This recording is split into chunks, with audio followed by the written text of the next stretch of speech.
Welcome to today's video, where we unpack the real costs and smart strategies behind choosing between a big repair on an aging car or buying a replacement. We will challenge common rules of thumb, quantify hidden costs, and reveal a balanced, financially sound path. As we move along, we will use clear comparisons and diagrams to make the decision easier for you.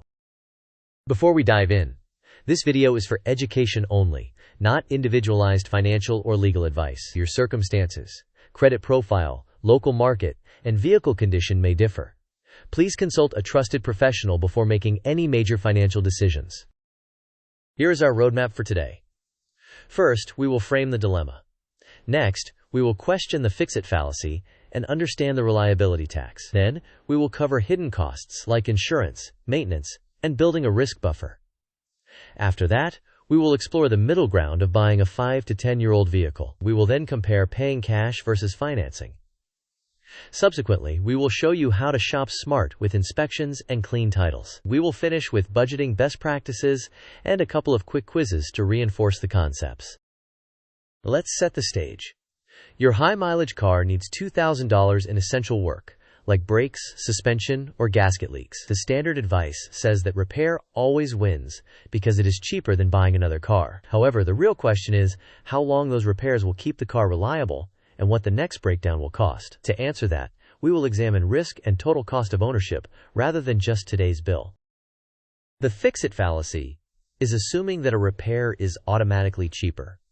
On older vehicles, repairs often stack up as the car approaches structural end of life. Therefore, first decide if the car is truly near the end. If you are not sure, secure a second opinion from a trustworthy specialist, especially for electrical or leak-related issues. If the estimate holds, compare the repair path to buying a 5 to 10-year-old used car. Importantly, include insurance, routine maintenance, and a monthly risk buffer for unexpected failures. Choose the option with the best total cost of ownership over 1 to 3 years. This pie chart illustrates a typical distribution of spending across 12 months for a reliable 5 to 10-year-old car purchased in cash. The largest slice is insurance, followed by routine maintenance, then fuel and registration, and finally a small allocation for unexpected repairs. While your numbers may vary, the takeaway is that a planned budget for maintenance and a smaller risk buffer keeps ownership predictable. Beyond the sticker price or a single repair bill, account for insurance, which typically rises on newer or more valuable vehicles. Also include routine maintenance, because every car requires it. Next, add a risk buffer for unplanned repairs, particularly for high-mileage cars. Finally, include registration, taxes, and fees. Considering these costs up front helps avoid surprise expenses and improves your decision quality. Let's compare repairing the old vehicle to purchasing a 5 to 10-year-old used car. Repairing the old car clearly has the lowest upfront cost, but it carries higher reliability risk and potentially more downtime. Insurance may be lower, but the uncertainty can be costly. By contrast, a 5 to 10-year-old used vehicle requires a moderate upfront payment, yet typically delivers a large improvement in reliability, safety, and time saved. Insurance may be slightly higher, but many drivers find the stability worth it. This table shows illustrative costs. The repair option is cheapest in the first year but comes with higher uncertainty. The 5 to 10-year-old used car has a larger upfront cost, but stabilizes reliability and maintenance. The nearly new car financed with a loan appears manageable monthly, yet its 3-year total cost remains high due to payments and depreciation. Depreciation and resale values are estimates for demonstration and vary by market and model. Use your local numbers and quotes to refine the calculation. Here is a simple rule. Pay cash if you will still have at least 3 to 6 months of expenses in your emergency fund afterward. Avoid debt unless the borrowing rate is far lower than what you can reasonably and safely earn, and the spread justifies the risk.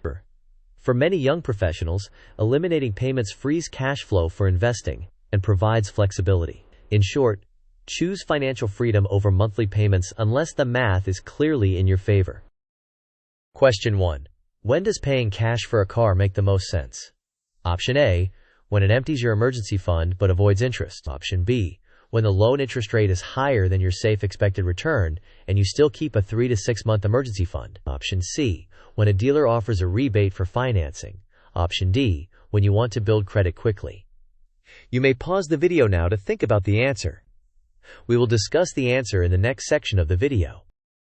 The correct answer is option B. Paying cash makes sense when you can preserve your emergency fund and the loan interest rate is not meaningfully lower than your safe expected return. In that case, avoiding debt and freeing monthly cash flow is typically the stronger, lower-risk choice. To find a solid 5 to 10-year-old vehicle, start by shortlisting reliable models and insist on a clean title. Run the vehicle history report and look for consistent maintenance records.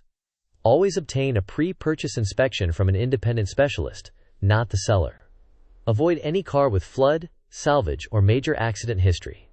Budget for immediate maintenance and tires if needed. Finally, negotiate using comparable listings, your inspection report, and the vehicle's time on lot. A practical approach is to set a monthly auto-syncing fund for predictable maintenance and a risk buffer. Track service intervals and schedule work in advance so you are not scrambling. Increase the buffer if your car is older or has higher mileage. Treat maintenance as a required expense similar to rent so that reliability remains high and surprises are minimized. Question 2. What is the most fiscally sound middle ground for many drivers in this dilemma? Option A. Always repair the old car regardless of mileage. Option B. Buy a nearly new $20,000 car to avoid all repairs. Option C. Buy a reliable 5 to 10-year-old vehicle with a clean title and inspection. Option D. Lease a luxury car to avoid maintenance. You may pause the video now to think about the answer. We will discuss the answer in the next section of the video. The correct answer is option C. For many drivers, a carefully inspected 5 to 10-year-old vehicle offers a strong balance of reliability and cost, and avoids the steep depreciation that nearly new vehicles experience. Before committing to expensive or complex repairs, confirm the diagnosis with an independent specialist. This is especially important for electrical issues, gasket leaks, and intermittent problems. A second opinion can save you from unnecessary work or help you prioritize the repairs that truly extend the car's life. Here are the key takeaways. First, evaluate total cost of ownership over multiple years, not just a single repair. Second, include hidden costs like insurance, maintenance, and a risk buffer. Third, the middle ground of a vetted 5 to 10-year-old car often delivers the best value. Fourth, pay cash if you can keep an adequate emergency fund and if borrowing does not present a clearly favorable rate advantage. Finally, minimize debt to maximize financial flexibility. To wrap up, begin with diagnostics and a second opinion. Then, run your own numbers using quotes and your actual insurance rates. If replacing, focus on clean title cars in the 5 to 10-year range and insist on an independent inspection. Finally, decide between cash and financing using your emergency fund constraints and the interest rate spread relative to your safe expected returns. In summary, short-term repairs can be cheapest but risky on vehicles near the end of life. Over a medium-term horizon, a well-inspected 5 to 10-year-old car often provides the best value in total cost and reliability. Use cash when it does not jeopardize your emergency fund and the loan does not offer a compelling advantage. Lastly, plan maintenance with a sinking fund so that surprises are manageable. Thanks for watching. If this video helped you feel more confident about your car decision, please like the video, share it with a friend who is stressing over repairs, and subscribe for more practical money guides. In the comments, tell us your car dilemma and how you are running the numbers. See you in the next one.